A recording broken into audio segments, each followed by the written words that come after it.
Bonjour, bonsoir, au microphone Bruno Guglielminetti. Bienvenue à cette édition de Mon Carnet. C'est l'édition du vendredi 25 avril 2025. Cette semaine, on vous propose encore une belle brochette de rencontres et de réflexions autour du numérique et de ses impacts dans nos vies. D'abord, on revient sur le dépôt d'un rapport intérimaire cette semaine de la Commission spéciale sur les impacts des écrans et des réseaux sociaux chez les jeunes. La présidente de la commission est avec nous pour nous parler de leur travail. Ensuite, on découvre un événement bien singulier, ça s'appelle Internet Tendresse. Une des organisatrices de cette rencontre nous explique en quoi cet événement se distingue, notamment parce que l'événement s'intéresse à la toxicité en ligne, mais dans une atmosphère bienveillante, constructif et résolument tourné vers un web plus humain. De Toronto, Carl-Édouard Michel est des nôtres cette semaine avec un nouvel invité de l'industrie du jeu vidéo canadien. Il s'agit du responsable du développement d'affaires chez AWS pour le secteur du jeu vidéo. De Suisse, Thierry Weber nous parle d'une initiative visant à améliorer la fiabilité de l'intelligence artificielle, même lorsque les données sont imparfaites. Stéphane Ricoul, lui, nous amène sur un tout autre terrain, celui des terres rares et comment elles deviennent un enjeu géopolitique. Et puis, il y a Jean-François Poulain qui revient cette semaine avec une réflexion sur le design dans le monde des affaires. Vous allez voir avec son invité, c'est fort intéressant. Et puis, comme à l'habitude, on va commencer l'émission en allant rejoindre Jérôme Colombin. Mais attention, cette semaine, on va le retrouver à Houston, au Texas. Alors voilà pour le programme de Mon Carnet cette semaine. Maintenant, permettez-moi de saluer 5 auditeurs de Mon Carnet. Salutations toutes particulières cette semaine à Véronique Poulain, Denis Falardeau, Philippe Paulin, Liliane Largier et André Frenette. Merci à vous 5 pour votre écoute et puis merci à vous que je n'ai pas nommé mais qui m'accueillez en ce moment entre vos deux oreilles. C'est très apprécié. Et puis à tous, je vous souhaite une bonne écoute.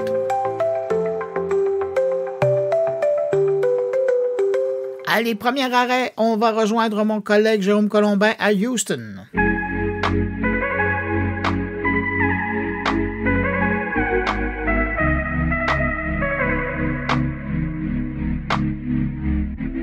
Salut Bruno Guglielminetti. Salut Jérôme Colombin. Eh bien, écoute, je suis ravi de te retrouver comme chaque semaine, toi à Montréal et ben non, moi je suis pas à Paris. Mais qu'est-ce que tu fais à Houston? On a un problème. Non, je suis à Houston, j'ai pas de problème, en fait. Oui, qu'est-ce que je fais à Houston? T'es là pour aller chercher plein d'informations. Exactement, comme d'habitude. Tu sais, c'est vrai que j'ai la chance d'avoir un peu des opportunités pour venir de temps en temps comme ça aux États-Unis, pour des raisons professionnelles, aussi pour des raisons personnelles, familiales. Donc, ça permet toujours de rester en connexion avec ce qui se passe ici. Et Houston, c'est assez intéressant parce que c'est au cœur du Texas. Et le Texas, c'est plus les chevaux, c'est plus Yellowstone, c'est plus depuis bien longtemps. Aujourd'hui, c'est la nouvelle patrie de la tech, en fait, Houston. Et permets-moi de profiter de ton passage à Houston pour me parler un petit peu du Texas, le nouveau Texas. On peut presque l'appeler comme ça, là. Ouais, tu veux que je te fasse une petite carte postale? Allez, s'il te plaît. Effectivement, c'est là que pas mal d'entreprises de tech qui viennent de la Silicon Valley ont décidé de s'installer. Exemple Tesla, exemple X. Alors ça fait penser à Elon Musk, mais il y en a d'autres aussi qui ont décidé de venir ici. Tesla, ils sont à Austin. X est dans la banlieue d'Austin, à Bastrop. Ils viennent de se faire construire un siège absolument énorme. C'est gigantesque. C'est le Musk Town maintenant. Ça va être rebaptisé dans quelques années. Ouais, tout à fait, c'est exactement ça. C'est des boîtes qui ont fui un peu la Silicon Valley pour différentes raisons, le coût de la vie, les loyers, la politique aussi. On sait que Elon Musk en priorité considère que la Californie est devenue trop woke.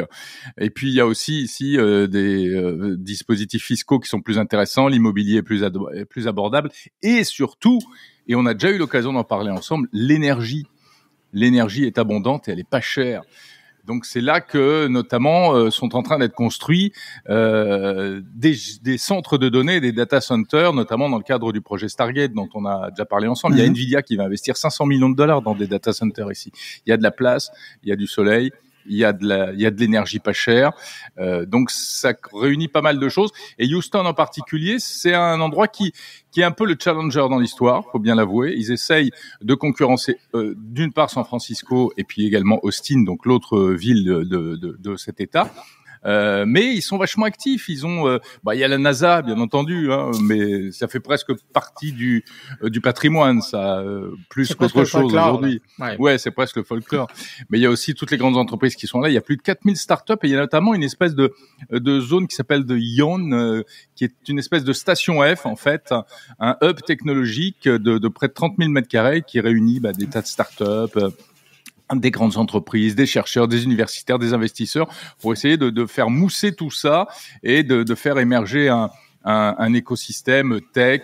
Et alors, il y a une particularité, c'est qu'ils sont très branchés biotech, santé et clean tech, c'est-à-dire tout ce qui a trait aux technologies au service de l'environnement. Il y a des startups vraiment intéressantes dans ce domaine.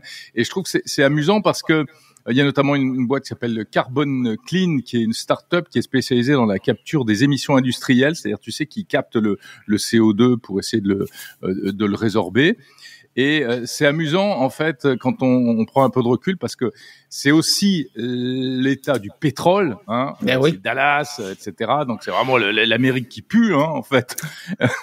Mais qui est en train, petit à petit, d'investir aussi toute cette dimension-là de technologie au service de l'environnement, biotech, etc. Donc, il y a une espèce de contraste qui est assez amusant.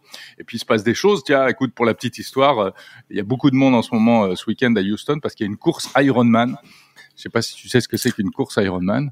Ce sont pour des gens qui sont très forts. Et qui sont très fous, ouais, aussi. Ouais, aussi. Mais voilà. Je vais être poli, là, ouais. Ouais, c'est un triathlon, en fait, hein. Il y a de la natation, du vélo, de la course à pied, etc. Et il y a même de la tech là-dedans, parce que tu verrais leur vélo, mais c'est des vélos de folie. C'est des trucs de fou.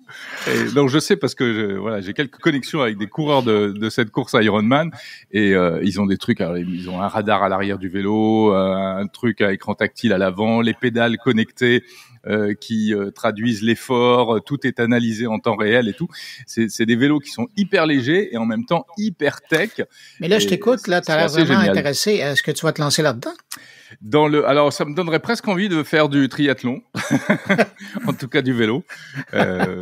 Non, mais voilà, il y a une espèce d'énergie une énergie positive qui est assez sympa. Écoute, voilà pour cette petite carte postale de Houston, mon cher Bruno. Merci beaucoup. Et puis, tu as mentionné la NASA qu'une fois. Je te félicite parce que quand on est à Houston, normalement, on en parle tous les 3 mots. Et toutes les phrases commencent par allô et terminent par NASA. Ouais, c'est ça. Hey, mais sinon, moi, je pensais à toi, sachant qu'on allait te rejoindre à Houston. J'ai vu une information passer et c'est évidemment sans une connexion avec le folklore de Houston, c'est-à-dire l'espace. C'est Amazon qui semble être un peu dans le tracas, parce qu'il y a quelques années de ça, ils avaient déjà annoncé, ils avaient demandé la permission à l'agence américaine qui s'occupe de la gestion de l'espace, d'avoir le permis pour exploiter un parc de 1600 satellites. C'était le projet Kuiper.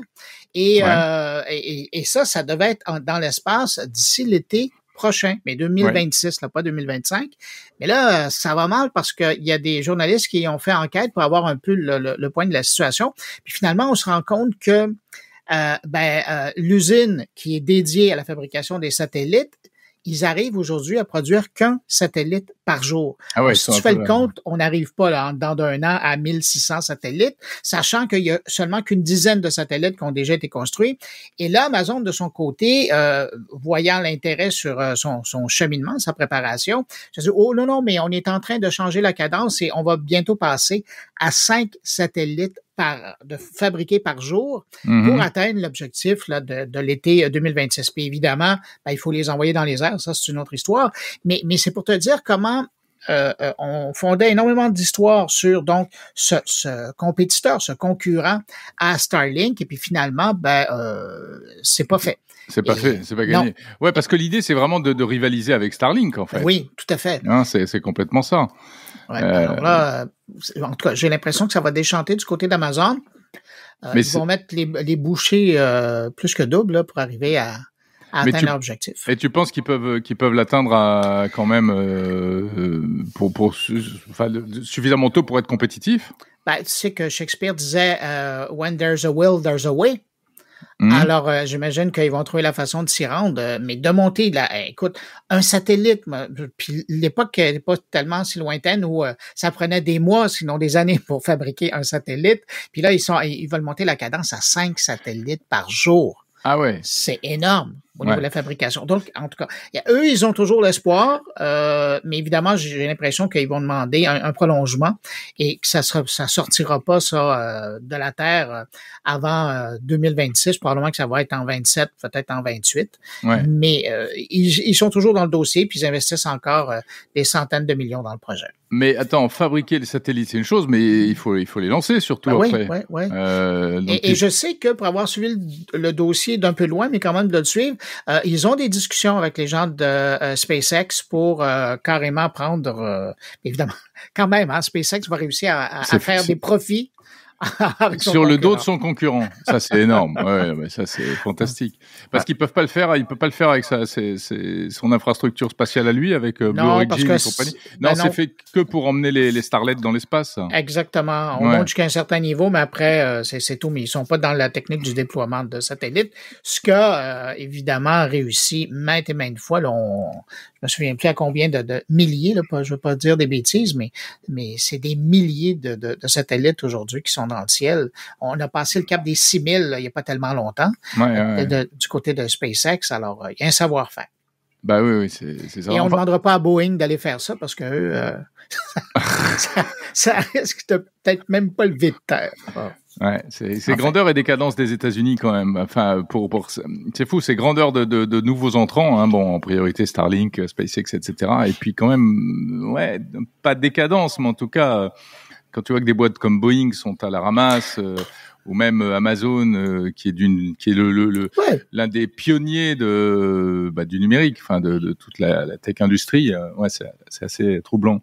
Enfin, on va suivre le dossier. On va suivre. Mais il y a un vrai enjeu derrière, de toute façon, et je pense qu'on mesure pas. Et là, je vais remettre ma casquette d'Européen convaincu. Nous, on est en train de prendre beaucoup de retard aussi là-dedans. Alors pourtant, on a aussi des constellations, mais c'est pas les mêmes. C'est pas des constellations en orbite basse. On n'est pas du tout sur cette idée de développer des flottilles entières.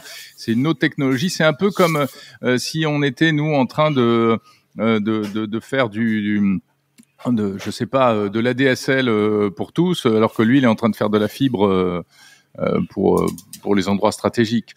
Ouais. Et il va falloir qu'aussi nous qu'on se remue un peu. Puis je te rassure, au Canada, il y a un réseau canadien, donc pour être souverain même dans l'espace, qui est en train de se mettre en place, la TerreStar. Alors vous êtes aussi vous. Ouais. Oh, tout à fait. Faisons un truc ensemble. Les Canadiens, venez. Pourquoi tu penses que le premier ministre canadien était faire son tour en Europe? C'est justement pour unir ses forces devant des voisins qui sont plutôt belliqueux. Bien sûr. Non, mais vous êtes vraiment nos nouveaux amis, il faut le dire, d'un point de vue géopolitique. Ça fait longtemps qu'on est amis. Ça fait longtemps, évidemment. Ça fait longtemps que nous sommes amis. Mais et à quelque part, on tient quand même nos origines de par chez vous. Oui, c'est vrai. Alors, assumez. Oui. Oui, bon.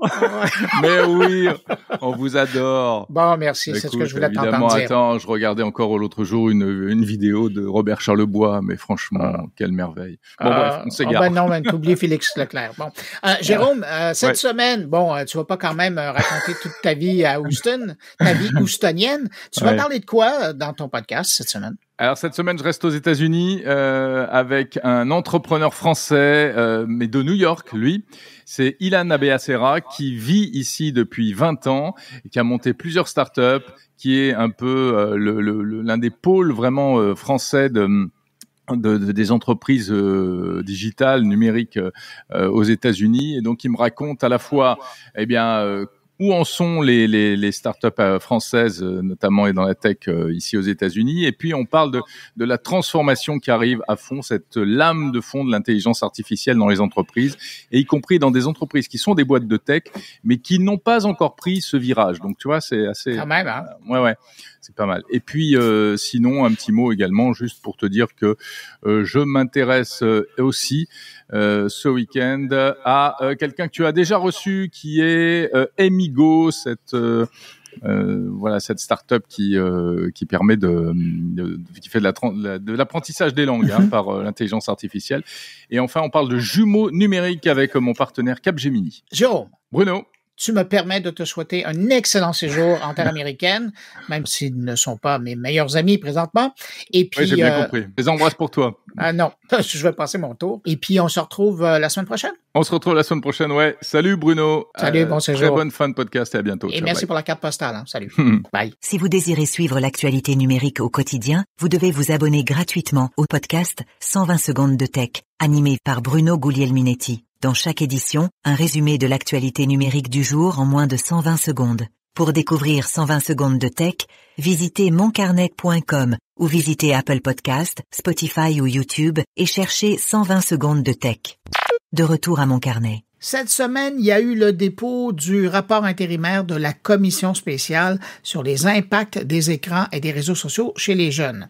Sa présidente, la députée de Rivière-du-Loup-Témiscouata, Amélie Dionne, elle est avec nous pour nous parler du premier rapport comme ça qui sort du travail de la commission. En gros, c'est l'interdiction des téléphones intelligents et appareils mobiles personnels dans toutes les écoles primaires et secondaires du Québec dès septembre qui vient. Pour en savoir plus, on va rejoindre mon invité. Bonjour, Madame Dionne. Bonjour. Donc, cette semaine, vous avez proposé un avant-goût de ce que vous allez déposer le 30 mai prochain. Ben, il y a de quoi attirer l'attention. C'est une grande recommandation de votre part. C'est-à-dire que déjà, les téléphones étaient interdits en classe, mais là, vous allez vraiment au bout du concept, c'est-à-dire l'usage des téléphones intelligents, écouteurs, autres appareils mobiles personnels, donc interdit complètement à l'école primaire et secondaire. Pourquoi? Pourquoi c'est important pour vous qu'on ait jusque-là? Vous savez, la commission existe maintenant, travaille maintenant depuis maintenant 10 mois. Donc, à la lumière des experts qu'on a entendus, à la lumière aussi de la tournée des écoles qu'on a fait, vous savez, on était aussi en mesure de comparer parce qu'on a visité des écoles où cette mesure-là est déjà appliquée. Versus des écoles où justement le cellulaire est toujours permis. On en est venu à la réflexion puis au constat qu'on doit agir rapidement. Vous savez, les jeunes sont très lucides. Ils nous ont partagé toutes les heures qu'ils passent sur leur cellulaire. Quand on entrait dans les écoles qu'on visitait, on s'apercevait que le niveau de sociabilité avait nettement diminué. Puis, de votre époque? Oui, exactement. Ouais. Puis, vous savez, la mission de l'école, oui, c'est d'éduquer, de qualifier, mais c'est aussi d'inculquer la socialisation, donc de permettre aux jeunes de socialiser ensemble, de gérer de la gestion, de gérer leurs conflits, de s'entraider, de développer des aptitudes sociales finalement. Alors, puis on souhaitait aussi favoriser des saines habitudes de vie en les encourageant davantage à pratiquer des sports sur l'heure du dîner ou après l'école. Donc, puis il y a aussi toute la question de la cyberintimidation. Lorsque le SPVM est venu en audition publique, on a été étonné de constater que les cas de cyberintimidation, bien souvent les conflits vont débuter à l'école. Donc, c'est amplifié avec l'utilisation de cellulaire, bien entendu. Ça se poursuit par la suite. Mais ce qu'on voulait aussi chercher à faire, là, c'était une question de mieux les protéger aussi de ça, puis de donner aussi un souffle aux enseignants. Parce que pour avoir partagé, discuté beaucoup avec les enseignants, d'ailleurs, il y a un sondage qui est sorti en janvier où 76% des enseignants étaient en faveur de la mesure parce que ce qu'on nous dit sur le terrain, c'est que ce sera peut-être probablement plus simple d'appliquer la mesure au complet dans l'école que simplement une mesure en classe parce que veut pas, l'étudiant arrive à l'école avec son cellulaire, peut l'avoir pendant les pauses, donc ça devient des fois difficile à gérer. Alors, on est très conscient que les enjeux vont être différents probablement d'une école à l'autre. Il y a des écoles où il y a un plus grand nombre d'élèves, mais je pense qu'il y a une faveur populaire. Je pense que les gens sont rendus là. La société en général, on a fait aussi des consultations en ligne où plus de 80% des parents sont en faveur de cette mesure-là. Les jeunes eux-mêmes, quand on questionnait les jeunes qui vivent dans des écoles où le cellulaire est interdit, nous disent on reviendrait pas en arrière. Et on a eu droit à des beaux témoignages également qui nous disaient, un jeune garçon, entre autres, ben, si j'avais mon cellulaire, je pourrais pas pratiquer de ping-pong sur l'heure du dîner. Des jeunes filles qui sont en préparation pour leur bal, qui disent, ben, on a du temps de jaser ensemble, on est créatives, on essaie d'organiser des activités spéciales pour notre bal, donc on prend le temps de se parler. Alors, c'est certain que si vous allez questionner les jeunes présentement qui ont droit à leur cellulaire à l'école, c'est sûr que pour eux, c'est un outil important, ils sont attachés, mais ce qu'on constate quand il est interdit, ben, c'est que les jeunes s'adaptent.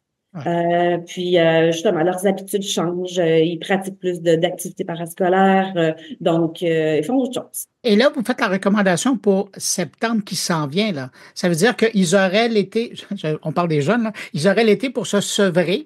Et après, donc, officiellement, ça veut dire qu'on ferait une rentrée à l'école sans téléphone. Je veux revenir, parce que vous parliez du témoignage des jeunes qui sont déjà dans des institutions où il y a, justement, c'est appliqué, là, comme vous voulez le proposer pour l'automne prochain. Ça, c'est les commentaires que vous nous dites des jeunes, mais qu'est-ce que les enseignants, qu'est-ce que la direction vous disent par rapport à leur expérience d'avant et d'aujourd'hui? Ils nous disent c'est très différent. Premièrement, ils ont plus d'interaction avec les étudiants, justement. Ça les a aussi un peu encouragés à développer une panoplie d'activités sans écran. Et ce qu'ils ont remarqué surtout, c'est la participation aux activités. Alors, puis on a entendu aussi de la part d'experts, c'est prouvé que quand il y a des endroits ou des régions où il y a beaucoup d'infrastructures sportives, de loisirs accessibles, que les jeunes passent moins de temps sur leur cellulaire quand ils pratiquent des sports, tout ça. Donc, ils ont vu une nette différence et pour eux, la gestion est plus simple. Ils trouvent que la gestion est plus simple. D'ailleurs, au niveau de la Fédération des enseignements privés, des établissements privés, il y a déjà 60% des écoles qui ont appliqué cette mesure d'interdiction là, partout à l'école. Puis il faut aussi différencier le cellulaire versus les besoins pédagogiques. C'est là où j'allais vous demander, parce que vous mettez quand même des exceptions. Là. On ne barre pas la clé et on jette le téléphone. Non, exactement. C'est une recommandation, oui, mur à mur pour interdire le cellulaire, mais lorsqu'il s'agit d'une activité pédagogique, d'un enfant qui a des besoins particuliers, c'est certain que on va prôner justement le fait que, oui, ça peut être malléable, faut s'adapter aussi aux réalités. Puis, du pourquoi également, oui, c'est une mesure nationale qu'on a recommandée, mais au niveau de l'application, du comment on va le faire, on souhaite laisser l'autonomie au conseil d'établissement puis aux équipes écoles. Puis pourquoi on a déposé ce rapport préliminaire-là hier, justement? C'est pour donner le temps au ministre de le consulter et de voir nos observations, puis le pourquoi on est arrivé là, et également aux équipes écoles puis au conseil d'établissement pour qu'ils puissent se préparer pour l'automne.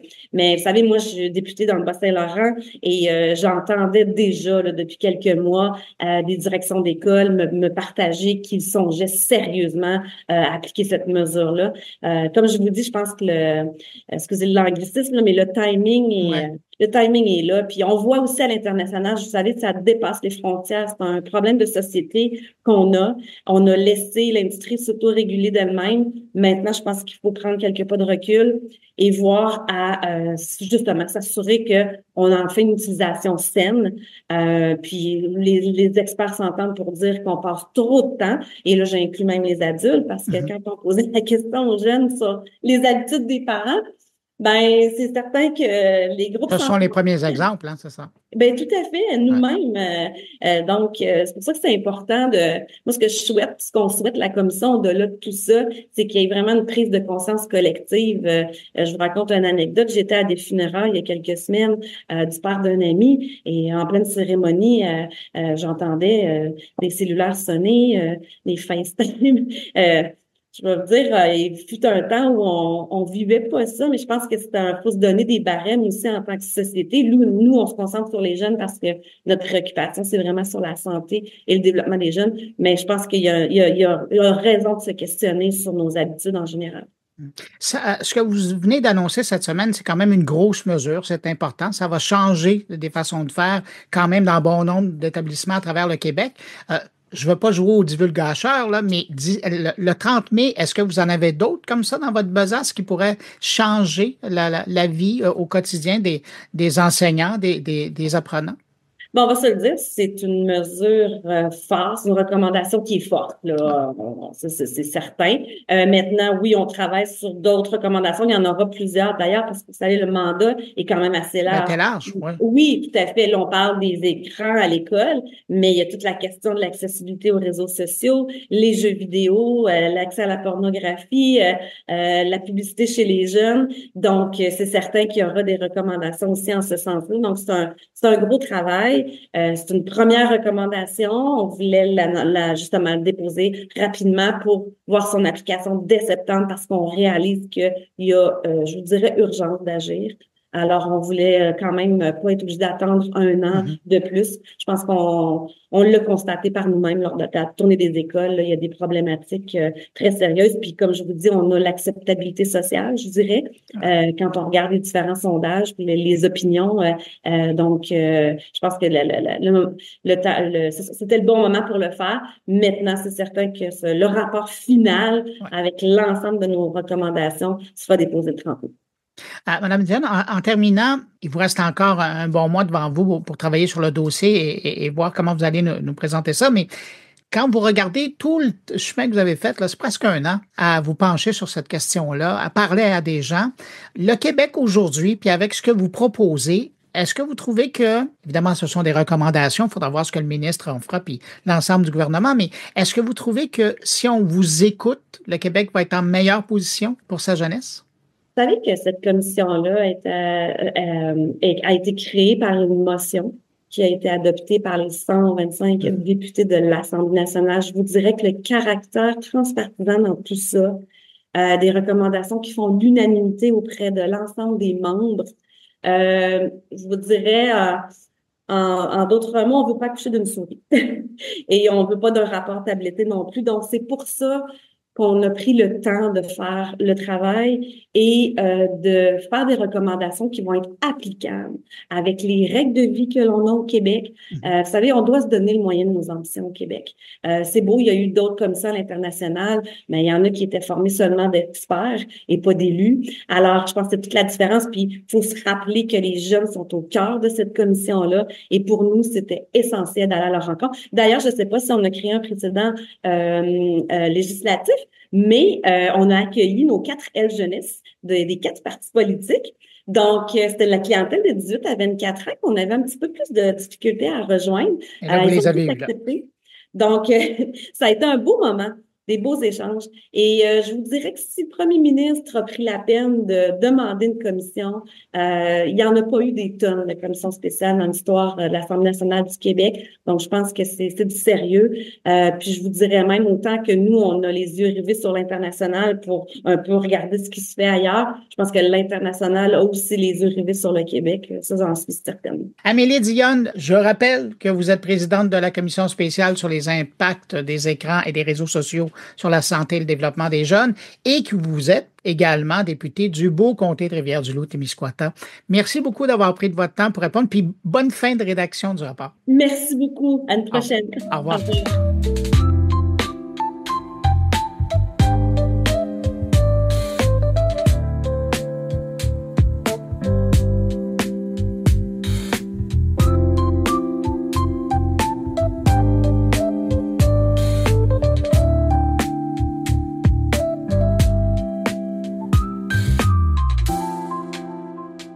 On parle souvent des dangers du numérique, des excès, des dérives, mais on parle trop rarement avec douceur du numérique et avec bienveillance. Pourtant, c'est exactement ce que propose le Centre pour l'intelligence émotionnelle en ligne, un organisme montréalais qui accompagne chaque année des dizaines de milliers de jeunes, de parents et professionnels partout au Québec pour mieux comprendre les impacts du numérique sur notre quotidien.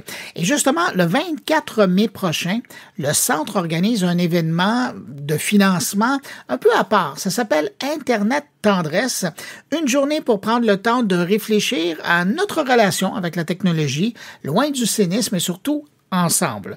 Pour en savoir plus, pour parler à la fois de la mission de l'organisme et de cette journée, je rejoins à l'instant la responsable des communications du Centre. Bonjour Sandra Sigouin, sans souci. Bonjour, merci de nous recevoir. Merci d'organiser ce que vous êtes en train d'organiser. Mais avant de parler de l'événement, je veux juste comprendre un instant pour dire, le Centre pour l'intelligence émotionnelle en ligne, qu'est-ce que c'est? C'est quoi votre mission? En fait, on est un organisme à but non lucratif qui est basé à Montréal, mais qui va rencontrer les jeunes dans les écoles primaires et secondaires à travers le Québec. Donc vraiment, notre mission, c'est de sensibiliser les jeunes aux enjeux du numérique. On rencontre d'abord les jeunes, mais on peut aussi rencontrer les équipes écoles et les parents aussi. Donc, par année, là, je vous dirais que juste cette année, on a rencontré 30 000 jeunes à travers le Québec.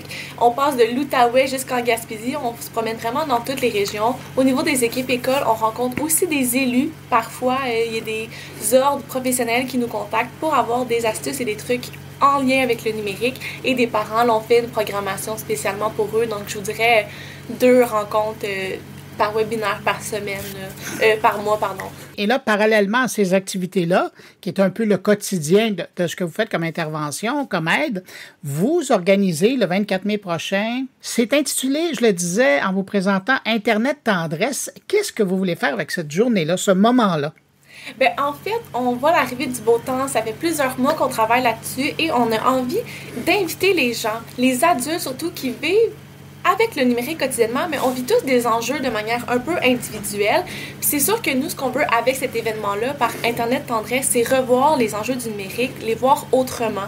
On veut vraiment l'aborder de manière plus positive. On propose une ambiance vraiment plus positive, optimiste des enjeux avec le numérique. Puis concrètement, ce qu'on promet avec cet événement-là, c'est que les gens vont sortir inspirés et outillés pour faire face au numérique quotidiennement. Alors, comment vous allez vous prendre cette journée-là pour arriver à ce que les gens sortent de votre rencontre de cette façon-là?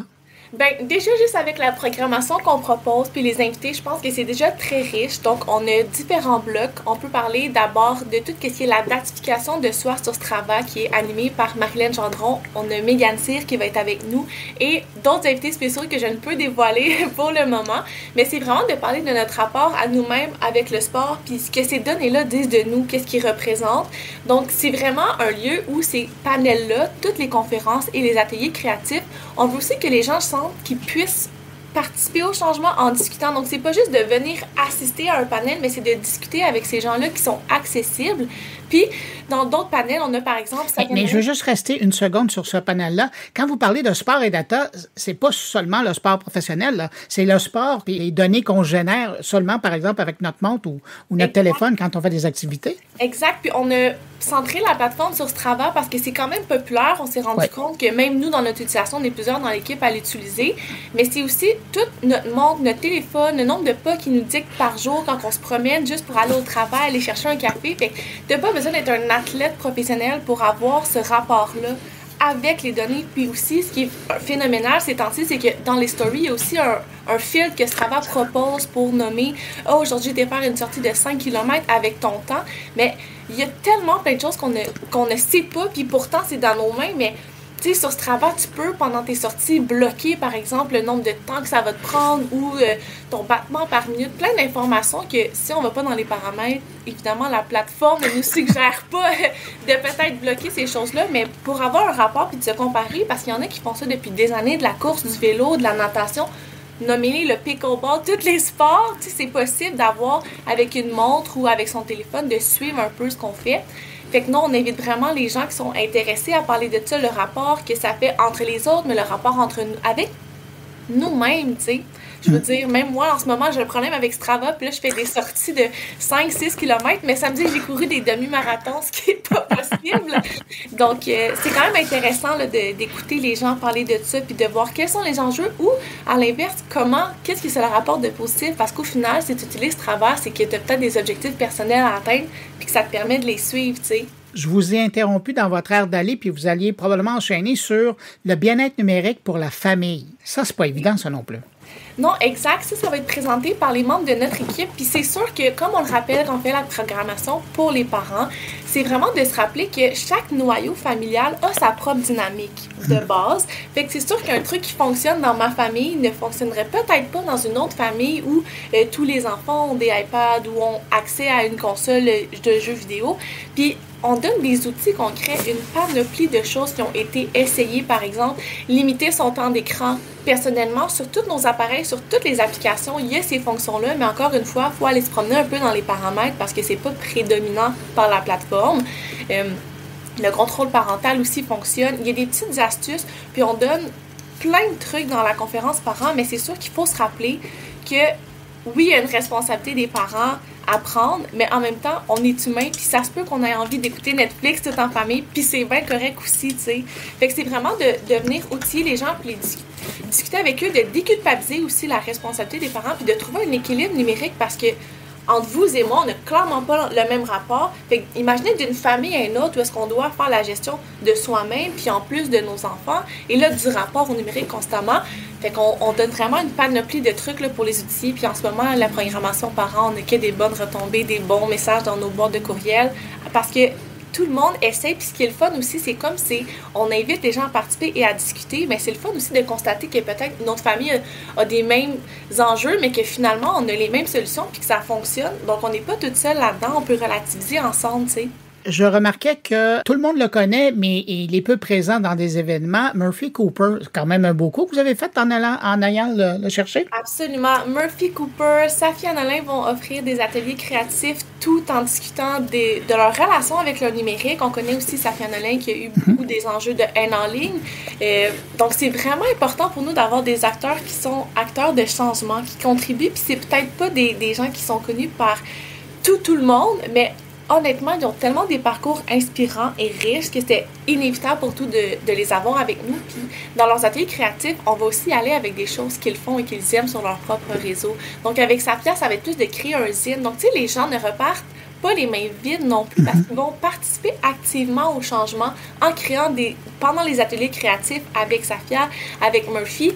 Puis tu sais, je pense que des fois, on sous-estime l'impact que ces gens-là ont. Tu sais, quand je parle des créateurs comme Marilyn, Megan, Safia, on a aussi Carl Hardy qui va être avec nous. Mais ces gens-là sont sur les réseaux, puis on les côtoie indirectement ou directement. Puis ils font partie de notre quotidien, là. Exactement, puis ils font partie de la différence, puis veulent pas, juste toute leur présence sur les médias sociaux, les réseaux sociaux, c'est déjà un peu de l'activisme, de toutes leurs causes, toutes et toutes. Donc, c'est tellement intéressant de l'avoir, mais Murphy, on est super contente là, de pouvoir créer un atelier créatif avec lui. Ça va être vraiment le fun. On invite les gens à venir parce que c'est des gens qui choisissent méticuleusement leur projet, puis là, sont avec nous. En tout cas, moi, je voudrais pas rater ça, cet événement-là. Là. Avant de vous laisser repartir, je veux aussi mentionner, il y a une thématique que vous abordez, et ça, je trouve ça intéressant aussi, c'est la relation amoureuse à l'ère des applications. Oui. C'est pas mal plus compliqué que Tinder maintenant, là. Il y a pas mal de choix, là. Oui, c'est ça, c'est pas mal plus compliqué que Tinder, mais encore une fois, on entend par les échos de nos discussions, puis on est quand même dans la recherche constamment aussi avec le CS, c'est ça qui est le fun, mais les gens sont comme un peu tannés de dater en numérique. Donc, c'est quoi les alternatives? Puis en même temps, qu'est-ce qu'on peut faire pour améliorer le dating à l'ère du numérique? Donc, c'est quoi nos relations, nos impacts? Et c'est Carl Hardy qui va être sur le panel avec Alexandre Champagne et d'autres invités. Donc, j'invite vraiment les gens à aller visiter notre programmation, à se rendre sur notre Instagram, à aller voir dans notre bio aussi où est-ce que le lien de l'événement est là avec tous les descriptifs de toutes les conférences. Puis c'est sûr que c'est vraiment de faire un 2 pour 1. En plus de se choisir un 24 mai où est-ce qu'il fait beau dans un bel espace proche du métro Sherbrooke sur Saint-Denis, puis d'investir en toi-même, ça contribue à notre mission parce que le 40 $, c'est vraiment pour continuer d'aller rencontrer le plus de jeunes la prochaine année. Je sais pas comment dire, ne ratez pas cette occasion-là parce que ces gens-là sont accessibles une journée pour vous. Honnêtement, ça vaut tellement la peine de discuter. C'est des enjeux qui sont beaucoup plus larges aussi. Tu sais, des fois, on entend parler du numérique que des créateurs, que des réseaux sociaux, mais le numérique fait partie intégrale de notre vie. On a vraiment envie de... Il y a une possibilité de parler des enjeux du numérique autrement, puis de se situer comme acteur de changement. Puis c'est vraiment ça qu'on veut faire le 24 mai prochain avec Internet Tendresse. Puis avec votre journée, on peut s'aider en vous aidant. Donc, ça vaut vraiment la peine. Sandra Sigouin, sans souci, je rappelle que vous êtes responsable des communications du Centre pour l'intelligence émotionnelle en ligne. Donc, je l'ai déjà dit au début, mais je le répète, si le samedi 24 mai, vous êtes à Montréal, je pense que vous êtes la destination pour les gens qui sont intéressés aux questions du numérique dans différents aspects de leur vie. Merci beaucoup, Sandra, puis je vous souhaite beaucoup de plaisir dans ces discussions-là. Merci beaucoup, puis on espère vous voir. Et tout les autres aussi qui nous écoutent. Merci, au revoir. Bye bye. Pour suivre l'actualité numérique, vous pouvez consulter le site moncarnet.com. Vous y trouverez des extraits du podcast hebdomadaire, mais également des articles pour décrypter l'actualité numérique. moncarnet.com. Cette semaine de Toronto, Carl-Edwin Michel s'entretient avec Cheyenne Sagnal, un vétéran de l'industrie du jeu vidéo et actuellement responsable du développement d'affaires chez AWS pour le secteur des jeux vidéo. Il nous parle de son parcours, mais aussi d'une toute nouvelle solution lancée par AWS nommée Amazon GameLift Stream, une technologie plutôt pratique pour les développeurs de jeux. Merci de prendre le temps de jaser avec nous aujourd'hui. Puis, j'aimerais commencer évidemment parler un peu de toi. On sait que tu es avec AWS depuis un certain temps dans le monde du jeu vidéo. J'aimerais parler un peu de ton parcours à toi. Écoute, un peu par accident, on va dire, mais aussi par intention. D'accord. Moi, depuis l'âge de 8 ans, 7-8 ans, quand je lisais Joystick Magazine en France, Oui. j'étais passionné par les jeux vidéo. J'avais un Atari ST, puis un Amiga 500. Bon, ça dévoile un peu mon âge, mais c'était vraiment une passion. Mais j'en ai jamais eu l'occasion. Les choses évoluent, etc. Et je suis arrivé honnêtement, je suis arrivé par le monde des startups. D'accord. Okay. J'ai rejoint AWS en 2017 après 10 ans d'entrepreneuriat. Pas du tout dans le monde du gaming. Ça a été dans les télécoms, ça a été dans l'hospitalité, etc. Mais je suis entré chez AWS dans la gestion des affaires startups. D'accord. Pour la France, j'ai aidé à ouvrir notre bureau à Station F, qui est un campus de start-up, plus de 1000 start-up à Paris. Oui. Et c'est là qu'en fait, j'ai commencé à rencontrer des start-up dans le monde du gaming qui me passionnaient. D'accord. Et j'ai goûté un peu à ce monde. Et quand j'ai eu, après 3 ans dans ce rôle, j'avais travaillé avec Voodoo, avec Black Nut, avec pas mal de boîtes. On va parler cloud gaming. Blacknet, c'était quelque chose qui était intéressant à l'époque et qui continue à être. Et donc en 2020, j'ai eu la chance en fait de pouvoir en fait travailler et cofonder en fait l'équipe gaming, business development gaming pour AWS. Pourquoi? Il s'avérait qu'en fait la plupart des studios et des éditeurs dans le monde du jeu utilisaient AWS, mais en fait à l'époque il n'y avait pas vraiment une stratégie par rapport à comment est-ce qu'on parlait avec eux, comment est-ce qu'on les aidait à porter leurs idées dans le cloud d'AWS. Et donc, on voulait avoir une stratégie verticalisée. Et c'est comme ça que je suis rentré dans le sujet. On a commencé à bâtir l'équipe et ça a évolué. Je gérais l'équipe européenne pendant un certain moment et l'année dernière, j'ai repris la gestion globale en fait de spécialistes dans l'industrie du jeu vidéo. J'ai une équipe de spécialistes de cette industrie qui aide nos clients, que ce soit des studios indépendants, des grosses entreprises, à accélérer et construire, développer leurs jeux, opérer leurs jeux et les croître avec AWS. Voilà, tout simplement. Mais c'est vraiment génial tout ça. Puis, longue histoire. Oui, longue histoire, mais une histoire intéressante. C'est avec quel jeu vous avez commencé? Est-ce que vous avez commencé avec plusieurs jeux à la fois ou ça a été un chemin plus tranquille, en fait, avant d'arriver à tous ces studios-là qui travaillent avec vous? En fait, il y avait un centre gravitationnel, tu vois. En fait, quand tu bâtis un jeu, t'as plusieurs choses, en fait. Quand tu construis un jeu, t'as besoin du cloud pour le stockage, pour les images, pour les assets. T'as besoin, en fait, de construire ce qu'on appelle des flux de développement, des pipelines de développement, parce que tu es en train de travailler sur différentes features sur le jeu. Je m'excuse pour mon franglais, mais tu comprends ce que je veux dire. Et donc, tu as déjà cette partie-là dans la construction dans le cloud, d'accord. Ensuite, tu avais des développeurs, j'imagine, tu vois, Supercell, par exemple. Supercell, dès leur premier jeu, on bâtit sur AWS. Ils sont nés dans le cloud, d'accord.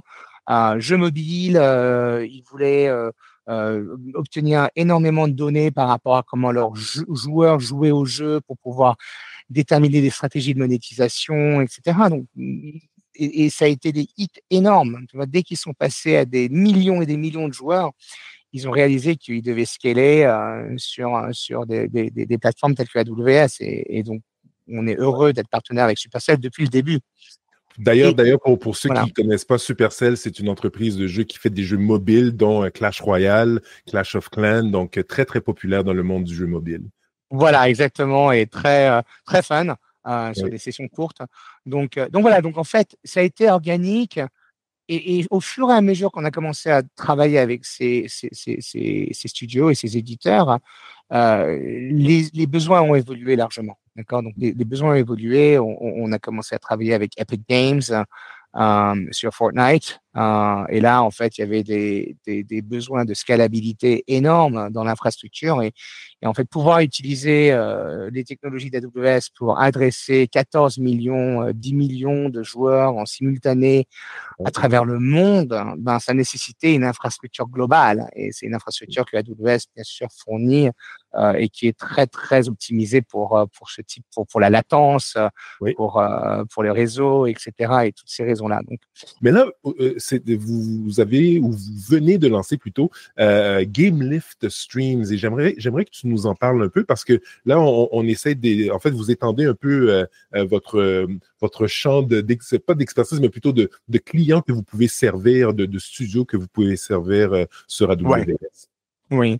Alors, pour répondre à tes questions en deux parties, en fait. La première partie, c'est oui, énormément de nos clients, même canadiens, genre comme Behavior Interactive ou Red Barrels, par exemple, ont utilisé une capacité de GameLift, une feature de GameLift qui s'appelle GameLift Servers, d'accord, qui est en fait nos serveurs de jeu, on va dire managés, notre flotte de serveurs de jeu managés, qui nous ont permis à hyperscaler sur des millions de joueurs à travers le monde. Mais ce qu'on a en parlant à nos clients, chez Amazon, on travaille beaucoup avec nos clients pour ce qu'on appelle work backwards de leurs besoins.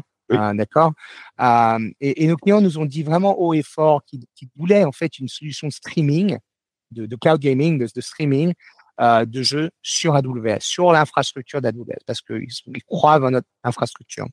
Et donc, en début du mois de mars, le 6 mars dernier, on a annoncé une nouvelle fonctionnalité, d'accord, entièrement managée, entièrement gérée par Amazon GameLift, qui s'appelle Amazon GameLift Streams, d'accord, qui en fait permet aux développeurs d'offrir à leurs joueurs des expériences de jeu à haute fidélité, disons 1080p, d'accord, 1080p, jusqu'à 60 frames par seconde, sur quasiment n'importe quel appareil qui a un browser, d'accord, intégré, d'accord.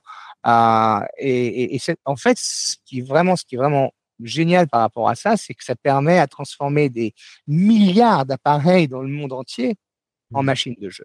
Donc, sans parler du fait que voilà, ça permet de changer des modèles de distribution, d'accord. Mais moi, ce qui m'excite aussi, c'est le potentiel que ça peut amener à apporter des jeux qui étaient peut-être inaccessibles dans certains pays du monde. Maintenant à d'autres pays du monde où en fait il y a la bande passante, mais il n'y a pas forcément les PC ou les computers pour jouer à ces jeux, d'accord. Donc ça c'est vraiment un peu à très haut niveau ce service. C'est vraiment en fait un service qui permet à n'importe quel développeur, avec pas besoin de modifier le code de leur jeu, ils peuvent le packager sur GameLift Streams et instamment le déployer dans un stream. Donc en fait tu click to play. Et ça ouvre des multitudes de possibilités. Donc, il n'y a pas besoin d'avoir d'engager des nouvelles personnes pour aider à faire ce déploiement-là. C'est vraiment presque clé en main. C'est un service clé en main et on a fait ça by design. D'accord. Okay. On a fait ça par design parce que d'autres solutions de streaming qui ont tenté le coup dans le passé, ça a été difficile parce qu'en fait, il y a eu des besoins de redéveloppement du jeu pour le repackager, etc. Et ça, c'était un besoin très, très haut et fort de nos clients d'éviter cela, d'accord, de fournir une solution clé en main. Ouais, absolument. On peut utiliser GameLift Streams pour rendre les tests de jeu, le playtesting, beaucoup plus rapide et sécuritaire. On sait dans l'industrie qu'il y a souvent des leaks, tu vois, des fuites, des builds. Tu vois, tu as une démo d'un build qui est fuit sur Internet et tout d'un coup, tu as un problème. En fait, tu as un problème de publicité, tu as un problème de piratage. L'équipe de marketing t'aime pas. L'équipe de marketing flip, exactement.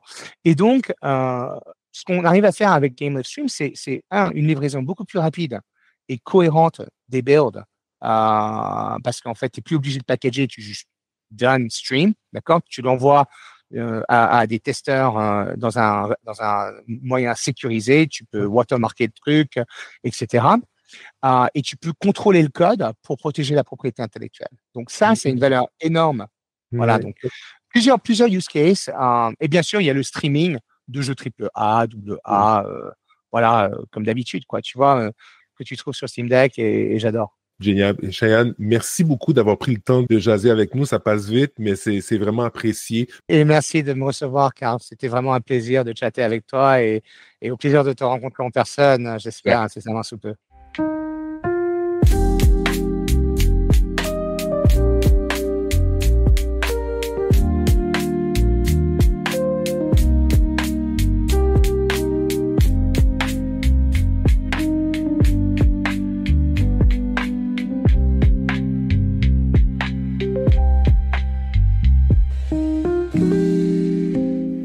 L'intelligence artificielle et il y a l'intelligence artificielle fiable.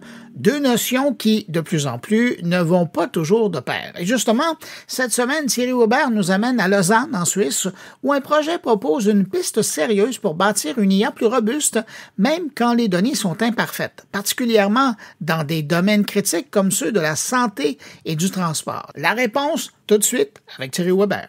Bonjour Bruno, bonjour les auditeurs de Mon Carnet. Et si l'intelligence artificielle pouvait être fiable, même sans données fiables?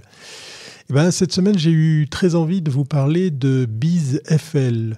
Je ne sais pas trop comment on le prononce, ça s'écrit BYZFL en majuscule. Un projet lausannois qui pourrait bien changer notre manière de concevoir l'IA, en particulier dans les domaines critiques comme la santé ou les transports.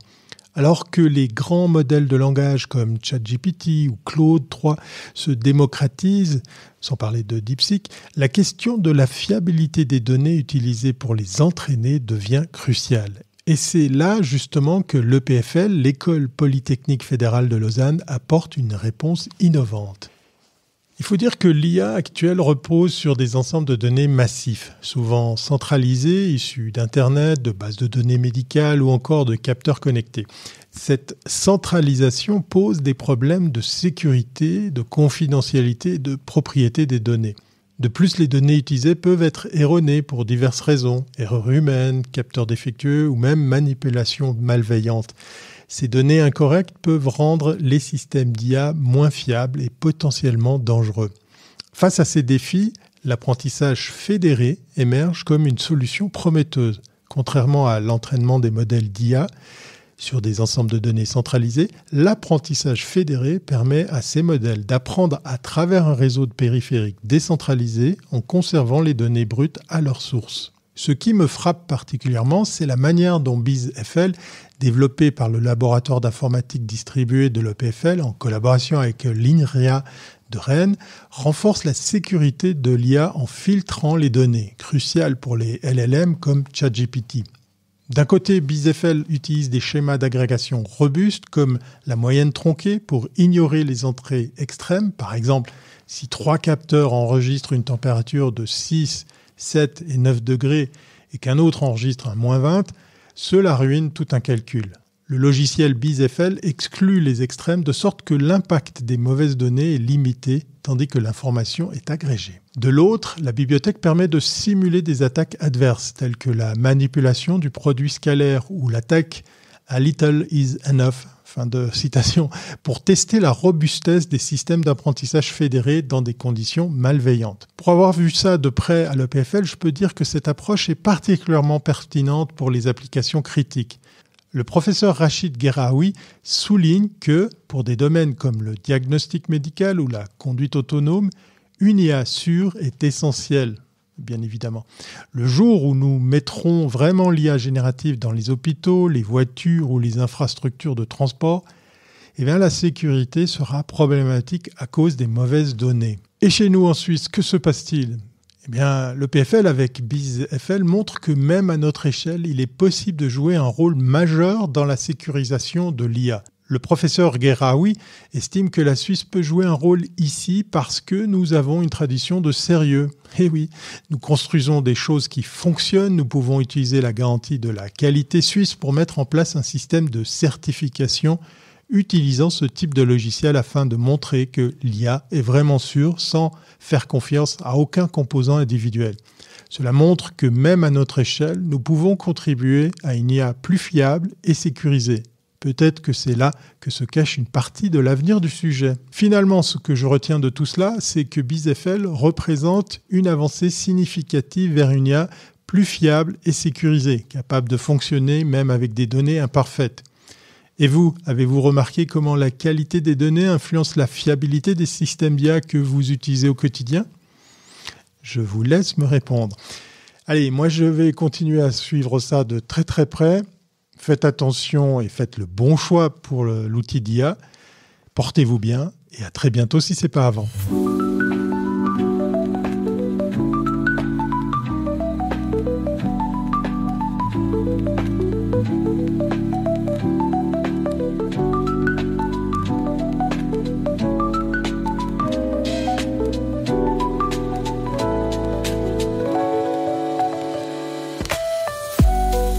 On parle souvent de données ou de codes pour décrire notre économie numérique, mais on oublie parfois qu'elle repose aussi sur des matériaux bien concrets, notamment les terres rares.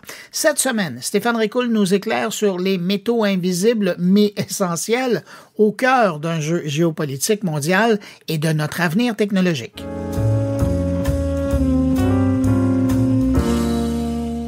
Dans nos téléphones intelligents, nos ordinateurs et nos voitures électriques se cache un trésor invisible.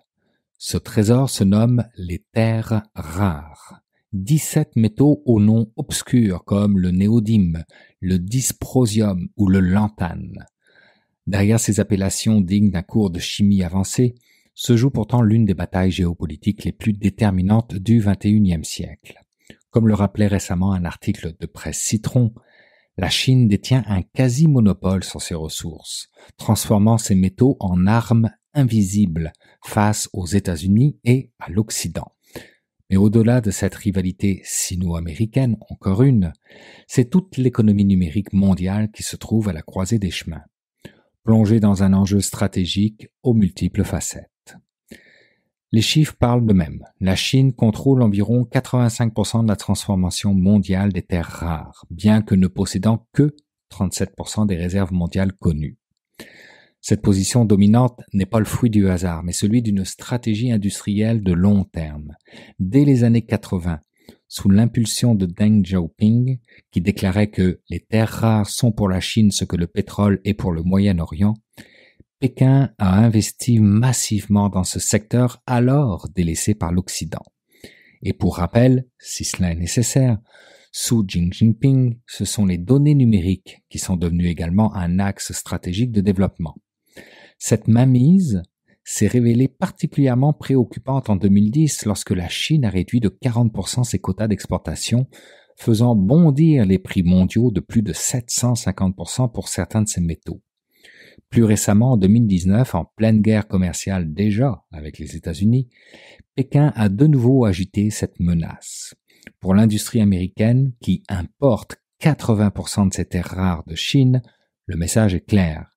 La dépendance technologique a un prix. En 2025, c'est toujours la même chose. Alors, si ces métaux sont qualifiés de rares, ce n'est pas tant par leur rareté géologique que par leur dispersion dans la croûte terrestre, rendant leur extraction coûteuse et polluante. Paradoxalement, notre économie numérique prétendument dématérialisée repose sur ces ressources très matérielles. Un téléphone intelligent contient en moyenne une dizaine de terres rares différentes. Une éolienne nécessite jusqu'à 600 kg de néodyne pour ses aimants permanents. Un véhicule électrique peut contenir jusqu'à 4 kg de ces métaux stratégiques. Quant aux serveurs qui hébergent nos données dans l'info nuagique, ils en sont également gourmands. Selon l'Agence internationale de l'énergie, la demande mondiale en terres rares pourrait tripler d'ici 2040, portée par la transition énergétique et la numérisation. Pour les géants de la tech, cette situation représente un risque majeur. Apple, qui utilise ces métaux dans pratiquement tous ses produits, a déjà commencé à diversifier ses sources d'approvisionnement. Google, dont les centres de données nécessitent des quantités importantes de terres rares pour leur système de refroidissement et leurs composantes électroniques, explore des technologies alternatives. Microsoft a lancé en 2020 un programme visant à atteindre le zéro déchet d'ici 2030, incluant le recyclage des terres rares et de ses équipements. Face à cette dépendance, plusieurs pays également tentent de reprendre la main. L'Australie, avec sa mine Mount Weld, qui est devenue le deuxième producteur mondial, représentant environ 10% de l'offre. Les États-Unis ont rouvert leur mine de Mountain Pass en Californie, fermée dans les années 90 pour raisons environnementales. Le Canada, le Vietnam, le Brésil développent également leur capacité d'extraction. L'Union européenne, qui importe 98% de ces terres rares, a classé ces métaux parmi les 30 matières premières critiques dans sa stratégie industrielle. Le projet de mine Van Veld au Groenland, avec ses 11 millions de tonnes de réserves estimées, pourrait devenir l'un des plus importants gisements hors Chine, bien que soulevant d'importantes préoccupations environnementales. Cependant, comme le souligne un rapport du Bureau de recherche géologique et minière, la problématique ne se limite pas à l'extraction. La Chine contrôle également 85% des capacités mondiales de séparation et de raffinage, étape cruciale de la chaîne de valeur. Ouvrir de nouvelles mines ne suffit donc pas si les minerais extraits doivent ensuite être envoyés en Chine pour transformation. Face à ces défis, l'innovation devient cruciale. Plusieurs pistes se dessinent. 1. Le recyclage, qui offre un potentiel considérable. Selon l'ADME, moins de 1% des terres rares sont actuellement recyclées. Pourtant, une tonne de téléphone cellulaire contient 100 fois plus d'or et de terres rares qu'une tonne de minerais bruts. Des startups comme l'américaine Momentum Technologies ou la française Extractive développent des procédés permettant de récupérer jusqu'à 90% des terres rares contenues dans des aimants usagés. Deuxièmement, la recherche de matériaux alternatifs constitue une autre voie prometteuse. Des chercheurs du MIT ont développé des aimants sans terres rares à base de fer et d'azote, tandis que Toyota a réduit de 50% sa consommation de néodyme dans ses moteurs hybrides grâce à une nouvelle conception. Et enfin, troisièmement, la relocalisation industrielle s'accélère également. L'Union européenne a lancé l'Alliance européenne des matières premières pour développer des capacités locales d'extraction et de raffinage. Aux États-Unis, le département de la Défense investit dans des projets de production domestique, considérant les terres rares comme essentielles à la sécurité nationale. L'extraction des terres rares présente un paradoxe environnemental majeur. Ces métaux sont indispensables aux technologies vertes, mais leur production est extrêmement polluante. En Chine, notamment dans la région de Baotou, en Mongolie intérieure, l'extraction a créé de véritables désastres écologiques. Et pour cause, 1 kg de terre rare peut générer jusqu'à 2000 litres d'eau usée acide et 1 tonne de résidus radioactifs. Les conditions de travail dans ce secteur soulèvent également des questions éthiques. Selon l'ONG China Labor Watch, de nombreuses mines opèrent sans respecter les normes minimales de sécurité, exposant les travailleurs à des substances toxiques. Cette réalité pose un dilemme pour l'économie numérique qui se veut de plus en plus responsable, mais qui semble aussi se fermer les yeux, pratiquer la politique de l'autruche ou attendre que cela passe, tout en engageant pour le moment des profits massifs. Et nous autres, consommateurs, nous ne sommes pas mieux quand nous plions genoux volontiers devant les armes marketing que déploient les entreprises pour nous vendre leur dernière version d'un produit que nous possédons déjà et qui remplit amplement sa tâche. Comment dès lors concilier transition écologique et besoins en métaux critiques? Des certifications comme la Initiative for Responsible Mining Assurance tentent d'apporter des réponses, mais le chemin vers une chaîne d'approvisionnement véritablement durable reste long. Face à ces enjeux, les réponses politiques se multiplient. Le Japon, traumatisé par l'embargo chinois de 2010, a investi massivement dans la recherche de gisements sous-marins dans sa zone économique exclusive, découvrant en 2018 un gisement estimé à 16 millions de tonnes. L'Europe, avec son Raw Material Act, présenté en 2023, vise à sécuriser 10% de son approvisionnement par l'extraction locale, 40% par le recyclage et à diversifier ses importations pour le reste. Les États-Unis ont intégré les terres rares dans leur Infrastructure Investment and Jobs Act de 2021 avec une enveloppe de 3 milliards de dollars pour développer la filière domestique. Au niveau international, l'Organisation mondiale du commerce peine à réguler ce marché stratégique. Des voix s'élèvent pour créer une agence internationale des matières premières critiques sur le modèle de l'Agence internationale de l'énergie. Mais les divergences d'intérêts freinent bien évidemment cette initiative. Au-delà des solutions immédiates, c'est peut-être un changement plus profond de notre modèle technologique qui s'impose. L'obsolescence programmée, la course aux performances et la multiplication des gadgets électroniques sont certainement des luttes à poursuivre. Mais quel est le degré de priorisation qu'on leur accorde vraiment face à nos besoins quotidiens tout personnels et notre grand confort du XXIe siècle?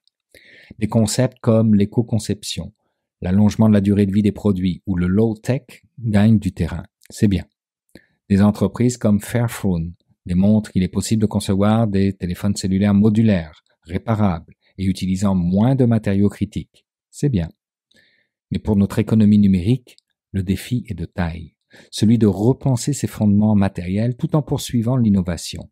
Les terres rares nous rappellent que même l'infonuagique le plus éthéré repose sur des ressources bien terrestres et que la géopolitique des métaux façonnera l'avenir de nos technologies autant que les lignes de code. Dans ce grand jeu mondial, une chose est certaine. La diversification des sources d'approvisionnement, l'innovation technologique et l'économie circulaire ne sont plus des options mais des impératifs stratégiques pour une économie numérique résiliente et durable.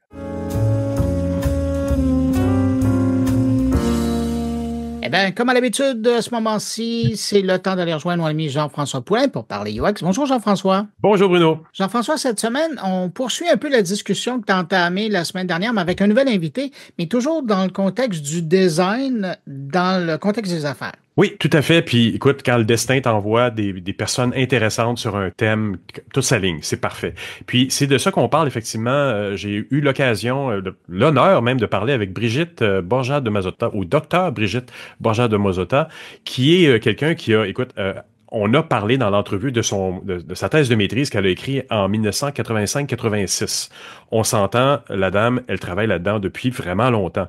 Et sa perspective sur le lien entre le design, et avant que le design soit numérique, on s'entend aussi, hein, en 84-85, elle parlait déjà de ce lien important entre le design et le monde des affaires et de la manque de capacité un peu des designers à parler le langage des affaires, et elle a écrit plusieurs ouvrages sur le sujet, puis c'est de ça qu'on parle dans l'entrevue, et c'était vraiment fascinant. Bon, alors, allons bénéficier de sa sagesse sur le sujet, et puis, merci pour cette rencontre, puis nous, on se retrouve la semaine prochaine. Salut. Salut. Moi, je suis arrivée dans le design pour faire une thèse, avec une conviction où j'avais travaillé avec des designers déjà depuis 15 ans, et où je savais que travailler avec des designers améliorait la gestion de l'organisation.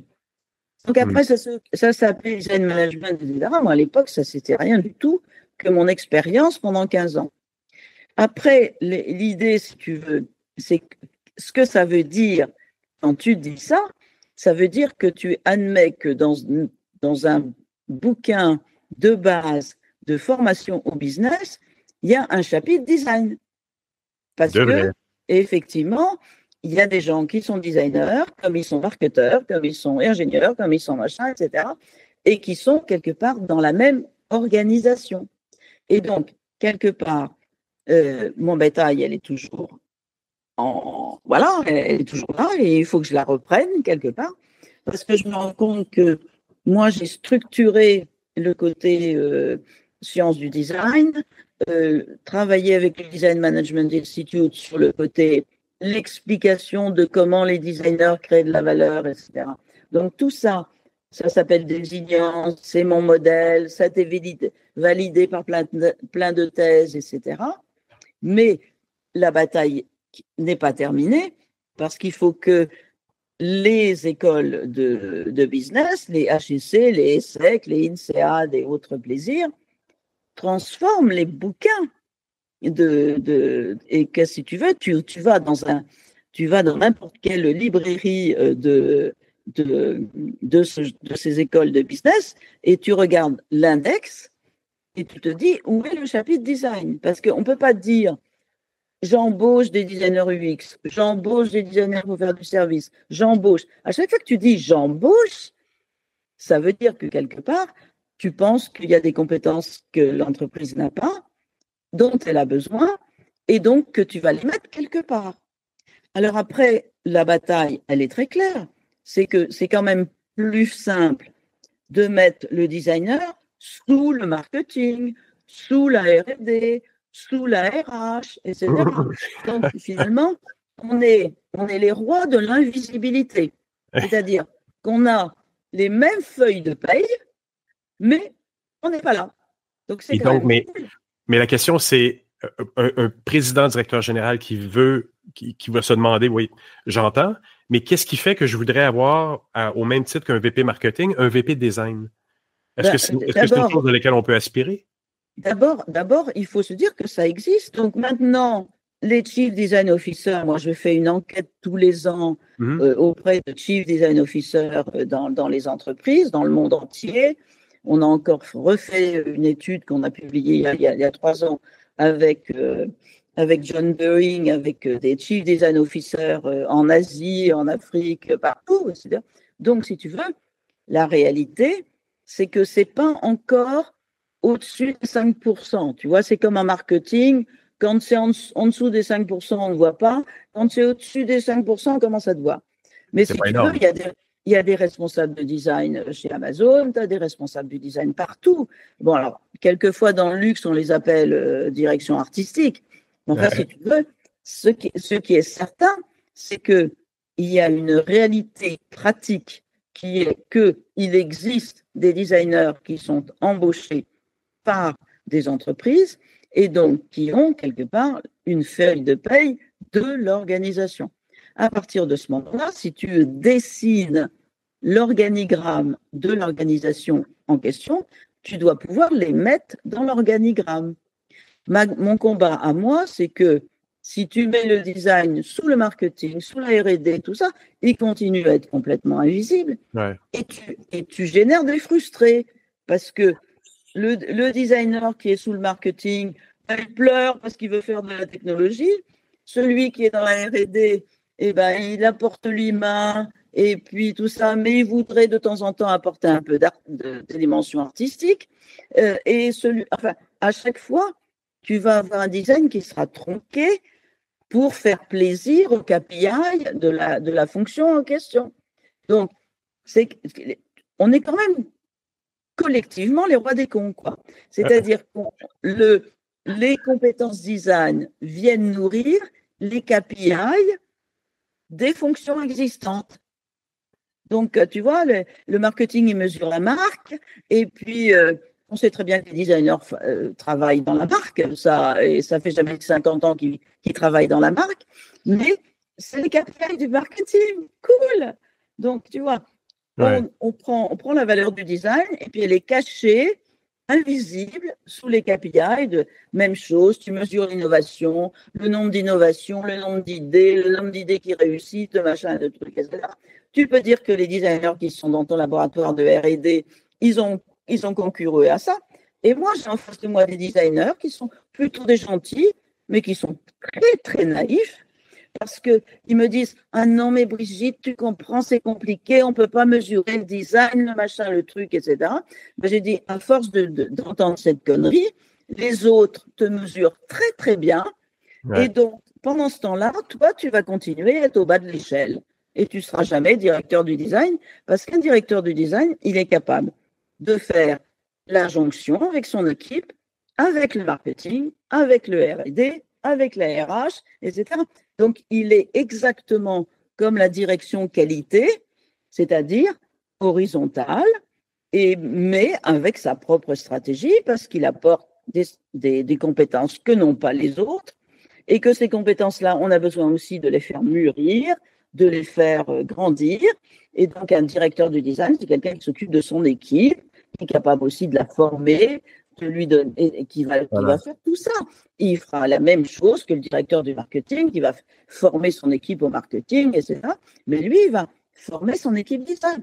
Et il va former aussi la pensée design dans l'organisation, de manière qu'elle se développe et que on ne soit plus quelque part les esclaves des autres, parce que c'est quand même un peu ça, si tu veux. Et donc là, en ce moment, moi, je vous adore, les UX, parce qu'en plus, vous avez eu la chance d'arriver par le digital. Donc, personne ne comprenait rien au digital, alors forcément, ça a été assez cool. Vous vous êtes développé avec les systèmes d'information, et puis tout ça, en plus, c'est multiplié par 1000 fois avec l'arrivée de l'IA. Mais encore une fois, vous restez exactement comme les designers qui sont dépendants du marketing ou de la R&D ou du machin, c'est-à-dire que vous n'êtes pas libre avec vos compétences. On va prendre, et tu donnais l'exemple très très bien, on va prendre ce qui convient à moi, c'est-à-dire moi, système d'information, ou moi, marketing, ou moi, R&D, etc. Ça m'intéresse parce que ça fait grossir mon ego à moi. Ça fait grossir mon expertise à moi. Donc ça, je veux bien. Mais non, mais si tu commences à me parler de craft et d'art et de machin, non, mais ça, non, écoute, non. Voilà, c'est pas mon truc. C'est pas mon truc parce que moi, je suis dans la R&D ou je suis dans le machin, etc. Et donc, moi, ce que je pense, c'est que il faudrait peut-être un peu que vous me citiez tous les jours, quand vous avez une petite difficulté, d'arriver en disant « Non, mais vous savez, ça fait jamais 40 ans que c'est publié, que ça existe et que le design est stratégique. Et je vous explique, monsieur, ce que c'est que la stratégie et je vous explique ce que c'est que le design. Et on prend 2 définitions et on fait un petit croquis. Ça prend 5 minutes. Tu sais, là, je viens de me faire un tour de France, je me suis amusée comme une folle. Je me suis dit, c'est pas possible. Mon bouquin, il se vend moins bien que mon bouquin de 2000, ça, c'est pas possible. Parce qu'il devrait se vendre beaucoup plus, tu vois. En ce moment, oui. Et donc, j'ai été voir. Et finalement, on a un bouquin qui est un peu trop compliqué. Donc, je le simplifie avec un dessin, 10 minutes. Et là, je peux te dire que les gens, ils comprennent tout de suite. Donc, alors, d'abord, le problème que tu as, hein, tu veux faire je sais pas quoi, tu veux protéger la planète, tu veux faire... Tu pars d'un problème. Hein. Le marché est en train de s'écrouler. Tu as un problème, ok. Est-ce qu'on a besoin du design? Déjà, je posais la question, est-ce qu'on a besoin du design? Déjà, c'est pas mal. Et finalement, alors là, déjà, les étudiants sont perdus. Ah ouais, comment je vais faire pour convaincre qu'il y a un besoin de design? C'est quoi notre valeur, oui. Alors, je leur dis, écoutez, peut-être que vous avez appris des choses en 5 ans d'études. Donc, peut-être qu'au bout de 5 ans, vous avez des compétences. Alors, je vais vous donner un petit tableau qui est à la page 200 machin du livre sur les compétences. Alors, vous allez mettre du stabilo sur les compétences que vous pensez avoir. Vous allez me choisir un projet. Et puis, vous pensez que les compétences que vous avez mises dans ce projet, puis après, vous mettez l'entreprise. Elle connaissait le design ou elle connaissait pas le design? Un peu, beaucoup ou pas beaucoup, hein? Parce que le contexte, ça permet d'aller plus loin ou au contraire, c'est une résistance. Donc, voilà, vous avez pu mettre telle compétence et puis après, vous avez fait de l'UX, vous avez fait du design de service, vous avez fait un artefact, ok. Et puis, quelque part, vous avez peut-être amélioré quelque chose du service client, de l'expérience de l'employé, de machin. Et là, je vous donne un autre tableau avec les 20 variables de désignance et vous choisissez avec le même stabilo, vous choisissez l'endroit où vous pensez que vous avez créé de la valeur. Ça me prend 10 minutes. Et c'est tout le bouquin. Et c'est 40 ans de ma vie, tu vois. C'est-à-dire 40 ans de ma vie, ça a été prouvé que d'un côté, tu mets des compétences input design et qu'à la fin, tu as un output création de valeur. Mais ça implique à la fois du côté des designers et du côté des managers d'admettre un truc qui est quand même la base du respect mutuel, que l'autre a des compétences que tu n'as pas. C'est-à-dire, il faut accepter que les designers ne sont pas très bons en business, ok, et que de l'autre côté, tu vois, les managers ne connaissent rien au design, ok. Mais quand on a admis ça, à ce moment-là, on arrive à quelque chose de formidable qui s'appelle effectivement la jonction de la complémentarité des compétences pour le bien de la planète, du monde entier, des gens et du bonheur du monde. Mais ça implique, si tu veux, quand même ce respect. Non, mais on forme des étudiants en master pendant 5 ans. Et puis de l'autre côté, tu formes des étudiants en master pendant 5 ans en gestion. Et tu t'aperçois que d'un côté, le mot design, il n'y est pas.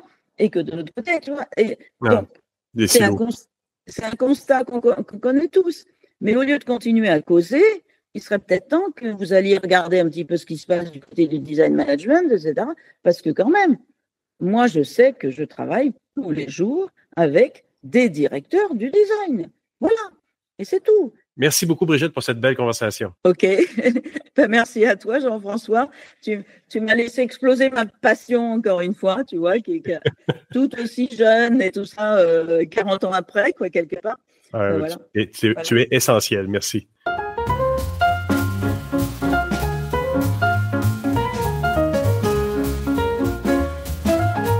Eh bien voilà, c'est ainsi que se termine cette édition de Mon Carnet. Un grand merci à nos invités. Merci aussi à mes collègues Jérôme Colombin, Carl-Édouard Michel, Thierry Weber, Stéphane Ricoul et Jean-François Poulain pour leurs précieuses contributions cette semaine. Et surtout, merci à vous qui avez été là jusqu'à la toute fin. Toujours un plaisir de partager ce moment avec vous. On se retrouve vendredi prochain pour une nouvelle édition de Mon Carnet. Et dès lundi, si vous êtes de ceux qui avaient pris l'habitude d'écouter 120 secondes de tech. Portez-vous bien. À très bientôt.